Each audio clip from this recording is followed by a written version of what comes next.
علم سبحانك لا علم لنا إلا ما علمتنا إنك أنت العليم الحكيم أعوذ بالله من الشيطان الرجيم بسم الله الرحمن الرحيم ألم تر إلى الذين يزعمون أنهم آمنوا بما أنزل إليك وما أنزل من قبلك يريدون أن يتحاكموا إلى الطاغوت وقد أمروا أن يكفروا به ويريد الشيطان أن يضلهم ضلالا بعيدا صدق الله العظيم سورۃ النساء کی آیت نمبر 59 تک ہم پڑھ چکے ہیں. آج آیت نمبر 60 سے درس ہو رہا ہے.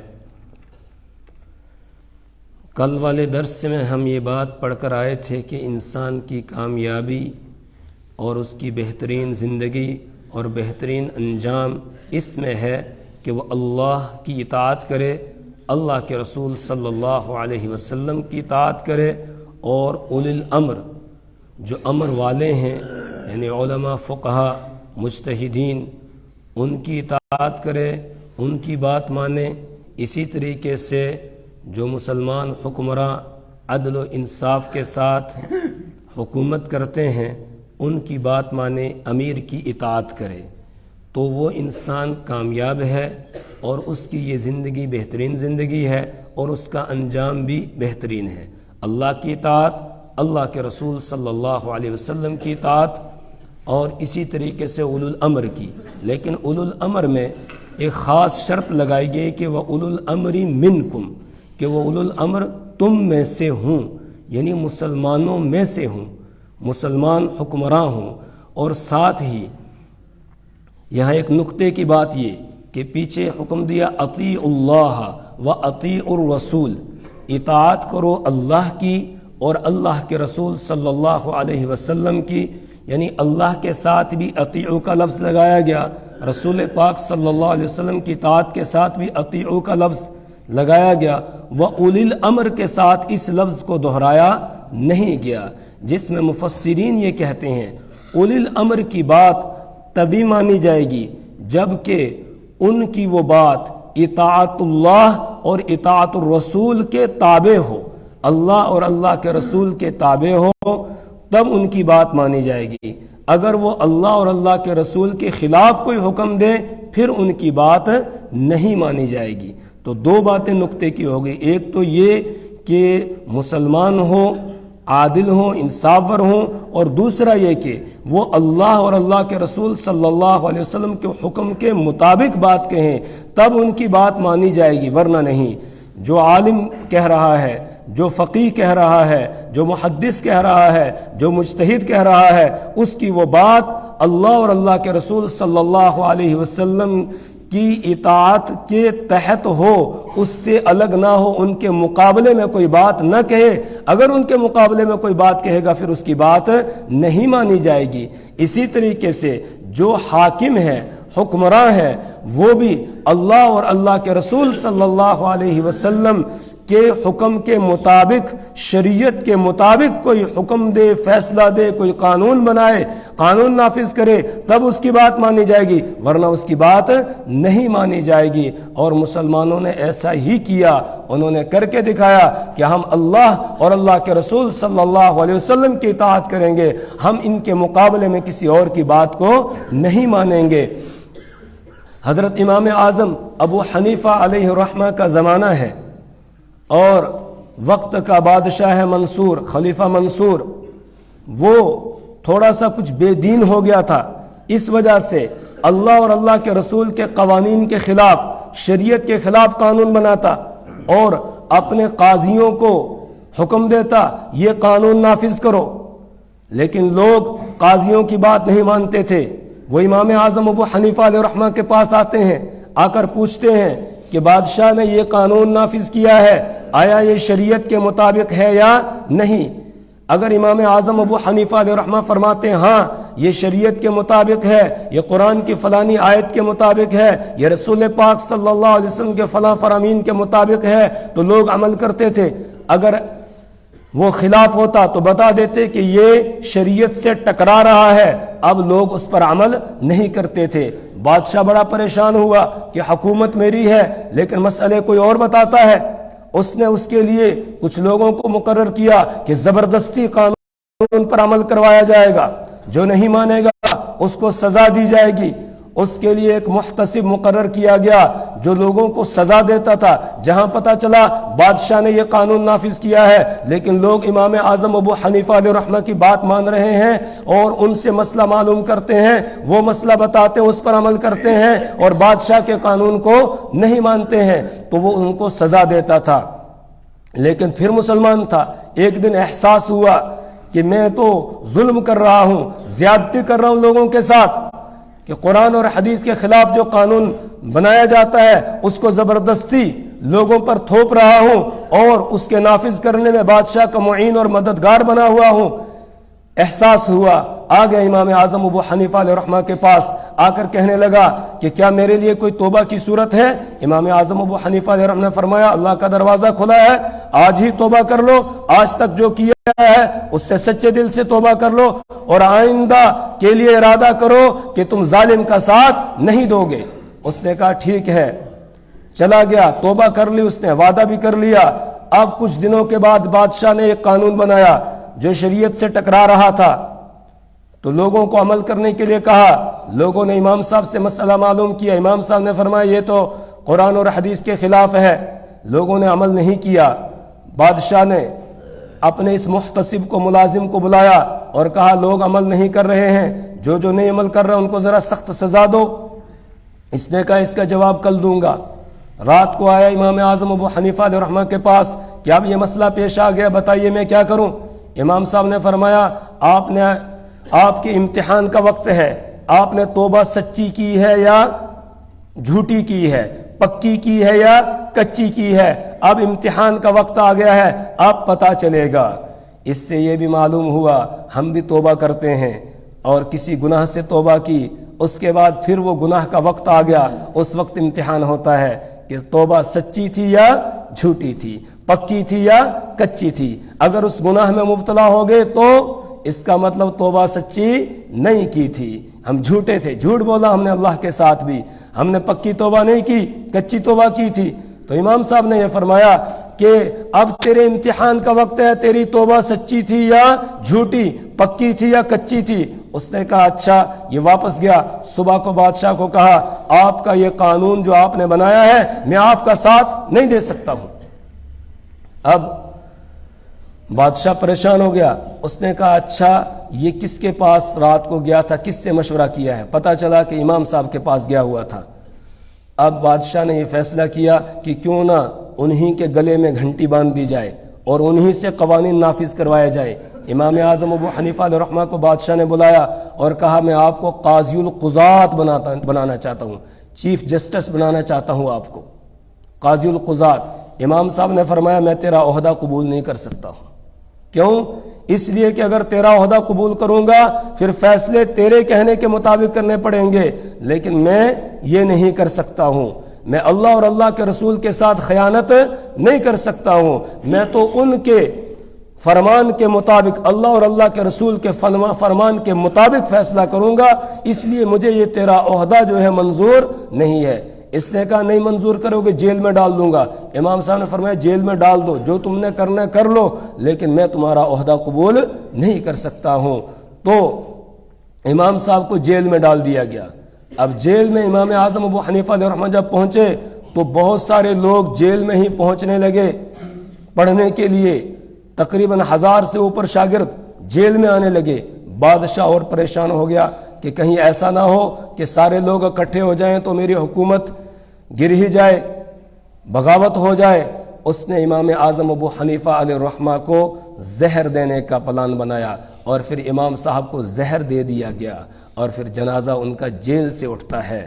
بتانا یہ ہے کہ جیل میں جانا منظور کیا، لیکن بادشاہ کے قانون کو جو شریعت کے خلاف تھا اس کو منظور نہیں کیا۔ اور لوگ بھی پوچھتے تھے کہ کیا اللہ اور اللہ کے رسول کے فرامین میں اس کی گنجائش ہے یا نہیں، اگر ہوتی تو عمل کرتے ورنہ عمل نہیں کرتے تھے۔ تو انسان کی بہترین زندگی وہ ہے جو اللہ اور اللہ کے رسول صلی اللہ علیہ وسلم کی اطاعت میں، اللہ کی غلامی میں، اللہ کے رسول صلی اللہ علیہ وسلم کی غلامی میں گزرے۔ اس لیے فرمایا ذالک خیر واحسن تأویلا، اور یہی بہتر ہے اور اچھی ہے، اچھا ہے انجام کے اعتبار سے کہ تم اللہ اور اللہ کے رسول کے مطیع اور فرما بردار بن جاؤ۔ دین اسلام یہ صرف چند مذہبی رسومات ادا کر لینے کا نام دین نہیں ہے۔ دین اسلام ایک مکمل ضابطۂ حیات ہے جس میں عبادات سے لے کر اور تمام معاملات، نکاح ہو، شادی بیاہ، اسی طریقے سے کفن دفن کا معاملہ ہو، یا اسی طریقے سے تجارتی معاملات ہوں یا دیگر معاملات ہوں، حکومتی معاملات ہوں، ایوان بالا تک سب جگہ کے لیے قانون دے دیا گیا ہے اور ایک مکمل ضابطۂ حیات ہمیں دیا گیا ہے۔ زندگی کے ہر شعبے میں رہنمائی کی گئی ہے۔ یہ صرف مسجد تک یا مدرسے تک محدود نہیں ہے بلکہ یہ ایوان بالا میں بھی نافذ ہوگا، اسی طریقے سے تجارتی منڈیوں میں بھی نافذ ہوگا، عدالتوں میں بھی نافذ ہوگا۔ مکمل ایک قانون اور ضابطۂ حیات دیا گیا ہے، اور پھر ہمیں کہا گیا ہے کہ تمہیں اس کی اطاعت اور فرما برداری کرنی ہے، اور جو اس کے علاوہ ڈھونڈے گا، تلاش کرے گا، اس سے ہرگز قبول نہیں کیا جائے گا۔ اور جو اللہ کے اور اللہ کے رسول صلی اللہ علیہ وسلم کے بتائے ہوئے طریقے سے اس سے ہٹ کر زندگی گزارنے کی کوشش کرے گا تو اس کے لیے بتایا گیا فَأُولَئِكَ هُمُ الظَّالِمُونَ فَأُولَئِكَ هُمُ الْكَافِرُونَ وَأُولَئِكَ هُمُ الْفَاسِقُونَ کہا گیا کہ وہ ظالم ہے، وہ فاسق ہے اور وہ کافر ہوگا کہ جو ایسا کرے گا۔ اس لیے اگلی آیت کے اندر ہمیں یہ حکم دیا جا رہا ہے، مسلمانوں تمہارے جتنے بھی معاملات ہیں ان تمام معاملات کا حل تمہیں قرآن اور حدیث سے تلاش کرنا ہے، تمہیں رسول پاک صلی اللہ علیہ وسلم کے طریقہ کار میں تلاش کرنا ہے، دین میں ڈھونڈنا ہے۔ دین کو چھوڑ کر ادھر ادھر کہیں اور جانے کی تمہیں ضرورت نہیں ہے، اجازت نہیں ہے۔ اگر کوئی ایسا کرے گا وہ مومن نہیں ہو سکتا ہے، وہ منافق تو ہوگا لیکن وہ مومن نہیں ہوگا۔ وہ مومن وہی ہے کہ جو یہ کہے وَقَالُوا سَمِعْنَا وَأَطَعْنَا، کہ ہم نے سن لیا اور ہم نے مان لیا۔ جب اس کو کہا جائے آ جاؤ اللہ کے حکم کی طرف، آ جاؤ اللہ کے رسول صلی اللہ علیہ وسلم کے اس فرمان کی طرف، حکم کی طرف، بس وہ فوراً کہے سمعنا وأطعنا، ہم نے سن لیا اور ہم نے مان لیا، وہ مومن ہے۔ اور جو کہے گا نہیں نماز تو پڑھیں گے ہم رسول پاک صلی اللہ علیہ وسلم کے طریقے کے مطابق، مسجد میں آئیں گے تو مسلمان، لیکن تجارت ہم اپنے طریقے سے کریں گے، اپنے ڈھنگ سے کریں گے، یا جو غیروں کے طریقے ہیں ان کے مطابق کریں گے، تو یہ مسلمان نہیں ہو سکتا ہے۔ اسی طریقے سے شادی بیاہ اور دوسرے کام ہم غیروں کے طریقوں پر کریں گے، مسلمان نہیں ہو سکتا ہے۔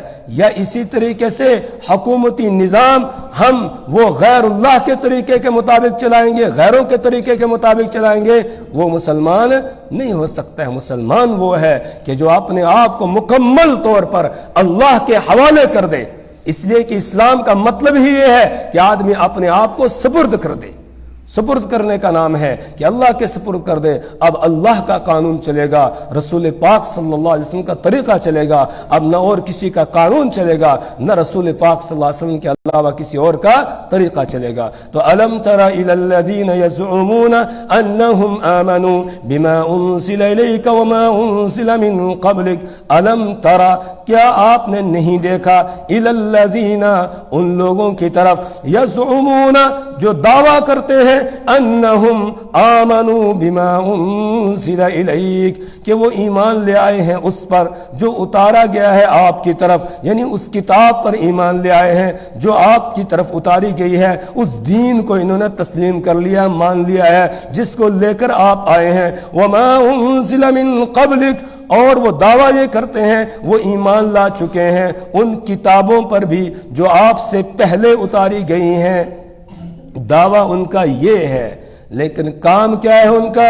یریدون ان یتحاکموا الی الطاغوت، یریدون وہ چاہتے ہیں ان یتحاکموا کہ وہ اپنے فیصلے کروائیں، کس سے؟ الی الطاغوت، طاغوت سے، اپنے فیصلے اپنے مقدمات لے جائیں طاغوت کے پاس. اور طاغوت سے مراد کیا ہے؟ ہر وہ طاقت، ہر وہ جماعت، ہر وہ شخصیت جو اللہ کے قانون سے روکے، جو اللہ کے قانون سے روکے، اللہ کے قانون کے خلاف کرنے کے لیے کہے، وہ طاغوت ہے. تو یہ طاغوت کے پاس اپنے مقدمات کو لے کر جاتے ہیں. اس آیت کریمہ کے پیچھے ایک پس منظر بھی ہے، ایک شان نزول ہے اس کا. وہ یہ کہ مدینہ منورہ میں رسول اکرم صلی اللہ علیہ وسلم کی تشریف آوری سے پہلے، آپ کے آنے سے پہلے یہودیوں کا دبدبا تھا. اور یہودیوں کے 3 بڑے قبیلے تھے، بنو قریظہ، بنو نذیر، بنو قینقاع. یہ 3 بڑے قبیلے تھے یہودیوں کے. اور مشرکین کے 2 قبیلے تھے، اوس اور خزرج. اور یہودی ہر اعتبار سے اوس اور خزرج پر حاوی تھے. ان کے پاس تجارت، دوسری ساری چیزیں یہودیوں کے پاس تھی. اور اوس اور خزرج والے وہ یہودیوں کے ساتھ مشورہ کر کے ہی چلتے تھے، ان کے مشورے کے بغیر کوئی کام نہیں کرتے تھے. اور یہودیوں سے سود پر پیسہ لیا کرتے تھے. اور کبھی قرضہ زیادہ ہو جاتا پھر اپنے بیٹوں کو ان کے پاس گروی بھی رکھ دیا کرتے تھے. ایسے حالات تھے. لیکن جب رسول پاک صلی اللہ علیہ وسلم کی تشریف آوری ہو گئی، آپ ہجرت فرما کر مدینہ طیبہ تشریف لائے، اوس اور خزرج نے ایمان قبول کرنے میں پہل کی. انہوں نے ایمان قبول کر لیا. اور ایمان قبول کرنے کے بعد رسول اکرم صلی اللہ علیہ وسلم کو اپنا انہوں نے گویا بادشاہ تسلیم کر لیا، اپنا امیر تسلیم کر لیا. تو اب سارے مقدمات رسول پاک صلی اللہ علیہ وسلم کے پاس پیش کیے جاتے تھے. اور ہونا بھی یہی چاہیے تھا، کیونکہ رسول پاک صلی اللہ علیہ وسلم صرف عبادات کے طریقے بتانے کے لیے نہیں آئے تھے، بلکہ ایک مکمل ضابطہ حیات دنیا والوں کو دینے کے لیے آپ آئے تھے. تو آپ صلی اللہ علیہ وسلم فیصلے کرتے ہیں. اسی طرح آپ نے کچھ صحابہ میں سے بھی جن کے اندر یہ صلاحیت تھی، وہ فیصلے کر سکتے تھے، ان کو بھی مقرر کیا ہوا تھا کہ لوگ ان کے پاس بھی اپنے معاملات لے جا سکتے ہیں، اور اگر ان کی سمجھ میں آ جائے وہ فیصلہ کرتے تھے، ورنہ پھر وہ بڑی عدالت یعنی رسول پاک صلی اللہ علیہ وسلم کی طرف رجوع کرنے کا حکم دیتے تھے، اور آپ کے سامنے مقدمہ پیش ہوتا، آپ فیصلہ کیا کرتے تھے. اب مدینہ منورہ میں ہم پیچھے پڑ چکے کہ کچھ لوگ ایسے تھے کہ جنہوں نے دعویٰ کیا اسلام کا، لیکن اندر سے وہ کافر تھے، جن کو منافق کہا گیا. لیکن ظاہر میں وہ مسلمان تھے، مسلمانوں کے ساتھ پہلی صف میں آ کر نماز پڑھا کرتے تھے، سارے کاموں میں شرکت کرتے. اس لیے عام طور سے لوگ ان کو مسلمان ہی سمجھتے ہیں. وہ تو اللہ کو پتا ہے کہ اندر سے کون مومن ہے اور کون کافر ہے، اللہ ہی جانتا تھا. بلکہ اللہ تعالیٰ نے رسول پاک صلی اللہ علیہ وسلم کو خطاب کر کے فرمایا لا تعلمہم نحن نعلمہم، آپ ان کو نہیں جانتے ہیں منافقوں کو، ہم ان کو جانتے ہیں. تو منافق تھے جو مارے آستین تھے، آستین کے سانپ تھے.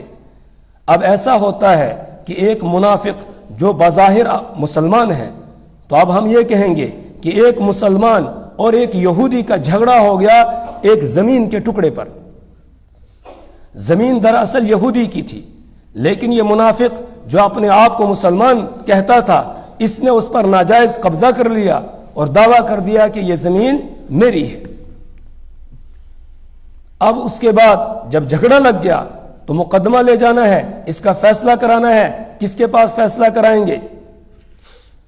یہودی سے پوچھا اس منافق نے جو اپنے آپ کو مسلمان کہتا تھا کہ کس کے پاس فیصلہ کرائیں گے؟ یہودی نے کہا کہ تمہارے جو پیغمبر ہے محمد صلی اللہ علیہ وسلم، ان کے پاس چلیں گے، ان سے فیصلہ کرواتے ہیں.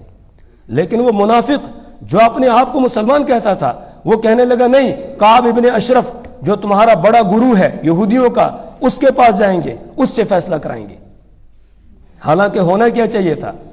یہودی یہ کہتا کہ ہمیں اپنا جو ہمارا یہودی عالم ہے کعب ابن اشرف جو سردار ہے بڑا، اس کے پاس جائیں گے، اس سے فیصلہ کرائیں گے. اور یہ منافق جو اپنے آپ کو مسلمان کہتا، تو اس کو کہنا یہ چاہیے تھا کہ ہم رسول پاک صلی اللہ علیہ وسلم کے پاس مقدمہ لے جائیں گے. لیکن الٹا ہو گیا. یہودی یہ کہہ رہا ہے کہ نہیں ان کے پاس جائیں گے، اور یہ مسلمان جو ظاہر میں مسلمان تھا یہ کہہ رہا ہے کہ نہیں ہم کعب ابن اشرف کے پاس جائیں گے فیصلہ کرانے کے لیے۔ یہودی جانتا تھا کہ عدل اور انصاف کہاں سے ملے گا، وہ جانتا تھا کہ عدل ملے گا کہاں سے، محمد عربی صلی اللہ علیہ وسلم کی عدالت سے۔ وہاں پر بے انصافی نہیں ہوتی ہے، اور میں حق پر ہوں تو میرا حق وہیں سے مجھے مل سکتا ہے اور کہیں سے نہیں مل سکتا ہے۔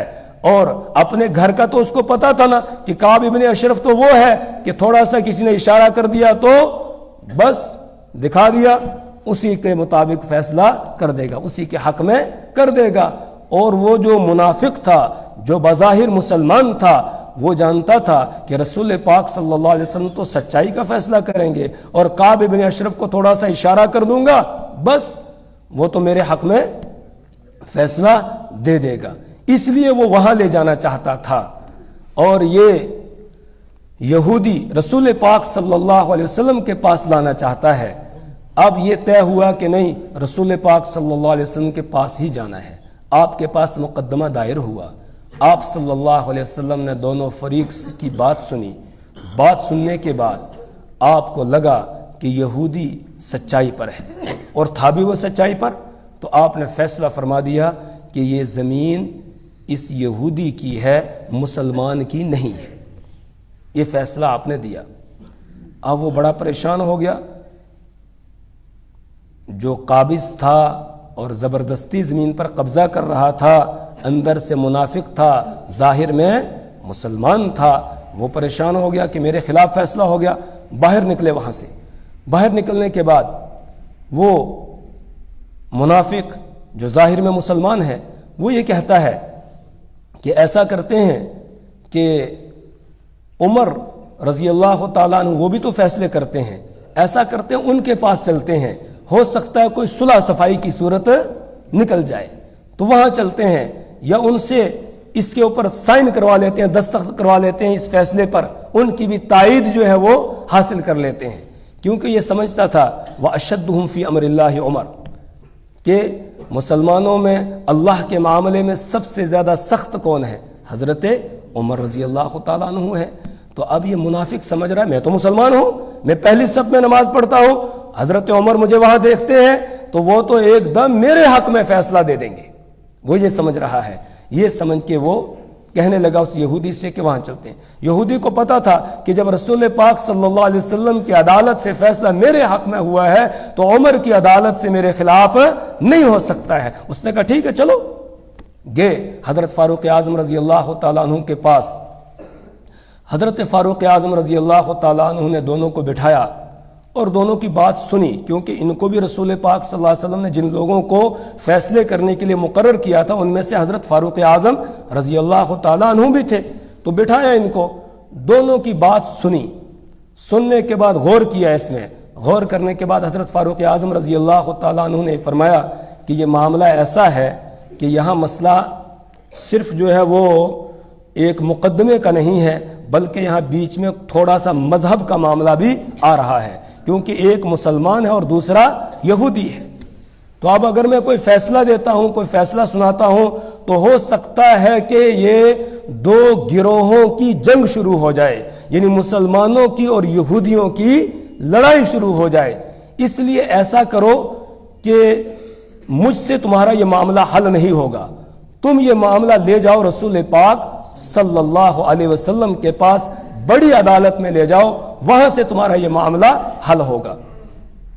تب تک یہودی بولا، اس نے کہا کہ حضرت وہاں سے تو ہم فیصلہ کروا کے آ رہے ہیں۔ حضرت فاروق اعظم رضی اللہ عنہ نے کہا اچھا، اس منافق سے جو اپنے آپ کو مسلمان کہتا تھا، پہلی صف میں نماز پڑھنے والا، اس سے پوچھا جی فیصلہ کیا ہے رسول پاک صلی اللہ علیہ وسلم، یہ صحیح کہہ رہا ہے؟ اس نے کہا ہاں ہم وہاں پر گئے تھے۔ کہا پھر حضور نے کیا فیصلہ دیا؟ تو بتایا کہ رسول پاک صلی اللہ علیہ وسلم نے اس کے حق میں، یہودی کے حق میں فیصلہ دیا ہے۔ حضرت فاروق اعظم رضی اللہ تعالیٰ نے فرمایا آپ مجھ سے بھی فیصلہ کروانا چاہتے ہو؟ اس نے کہا ہاں۔ کہا ٹھیک ہے بیٹھو، بٹھایا دونوں کو، اندر گئے اور جو سب سے تیز تلوار تھی وہ اٹھا کر لائے اور لا کر سیدھا آ کر اس منافق کے گردن پر چلائے، اس کی گردن الگ ہو گئی۔ کہا جو رسول پاک صلی اللہ علیہ وسلم کے فیصلے کو نہ مانے، عمر کا فیصلہ اس کے لیے یہ ہے۔ جو حضور کے فیصلے سے بغاوت کرے گا وہ تو مرتد ہو گیا ہے. اگر وہ یہ تو تھا ہی نہیں مسلمان، اگر وہ مسلمان بھی ہوتا تو وہ مسلمان نہیں رہا، وہ اسلام سے خارج ہو گیا، مرتد ہو گیا. اور مرتد کی سزا کیا ہے؟ قتل. مرتد کی سزا ہے قتل. تو کہا بس اس کے لیے یہ فیصلہ ہے. تو حضرت فاروق اعظم رضی اللہ عنہ اس کی گردن کو اڑا دیا. اب جو اس کے حواری تھے، دوسرے منافق، اس کے رشتہ دار، وہ واویلا کرنے لگے کہ حضرت عمر نے ہمارے ایک آدمی کو قتل کر دیا. اس پر اللہ تعالیٰ نے یہ آیات نازل فرمائی اور ان آیات کے ذریعہ سے حضرت فاروق اعظم رضی اللہ تعالیٰ عنہ کے فیصلے کو درست قرار دیا گیا کہ الم تر الی الذین یزعمون، کیا آپ نے نہیں دیکھا ان لوگوں کو کہ جو یہ خیال کرتے ہیں، یہ دعویٰ کرتے ہیں انہم آمنوا بما انزل الیک، کہ وہ ایمان لے آئے ہیں اس پر جو آپ کی طرف اتارا گیا ہے، وما انزل من قبلک، اور ان کتابوں پر جو آپ سے پہلے اتاری گئی ہیں، یریدون ان یتحاکموا الی الطاغوت، وہ یہ چاہتے ہیں کہ وہ اپنے معاملات کو لے جائیں، اپنے فیصلے لے جائیں الی الطاغوت، طاغوت کے پاس. طاغوت سے مراد وہ کعب ابن اشرف اور اس کے ہم نوا، اور قیامت تک جو اس طرح کے آنے والے ہیں جو اللہ کے قانون کے خلاف کہنے والے ہیں، اللہ کے قانون کے خلاف قانون بنانے والے ہیں، وہ سب طاغوت میں آئیں گے. ان کے پاس لے جانا چاہتا ہے. وَقَدْ أُمِرُوا أَن يَكْفُرُوا بِهِ، وَقَدْ أُمِرُوا، حالانکہ انہیں حکم دیا گیا تھا أَن يَكْفُرُوا بِهِ، کہ وہ اس کا یعنی طاغوت کا انکار کریں، طاغوت کا انکار کریں، یہ ان کو کہا گیا تھا. لیکن انہوں نے ایسا نہیں کیا، بلکہ وہ کعب ابن اشرف کے پاس لے جانا چاہ رہا تھا اپنا معاملہ. اور دعویٰ کس کا تھا؟ ایمان کا، اسلام کا تھا. وَيُرِيدُ الشَّيْطَانُ أَن يُضِلَّهُمْ ضَلَالًا بَعِيدًا، اور شیطان یہ چاہتا ہے أَن يُضِلَّهُمْ، کہ وہ ان کو گمراہ کر دے، ضَلَالًا بَعِيدًا، دور کی گمراہی میں. یعنی جو اللہ اور اللہ کے رسول صلی اللہ علیہ وسلم کے بنائے ہوئے اور بتائے ہوئے قانون سے ہٹ کر زندگی بسر کرنے والا ہے، وہ گویا شیطان کا پیروکار ہو گیا. اور شیطان وہ انسان کو دور کی گمراہی میں لے جانا چاہتا ہے. اس لیے ایمان والوں کی کامیابی اس میں ہے کہ وہ اللہ اور اللہ کے رسول صلی اللہ علیہ وسلم کی اطاعت میں زندگی گزاریں، وہ غلام اللہ اور غلام رسول بن کر زندگی بسر کریں. اگر ایسا کریں گے وہ کامیاب ہو جائیں گے، ورنہ وہ دور کی گمراہی میں پڑ جائیں گے. اللہ سے دعا کریں اللہ ہمیں اپنی کتاب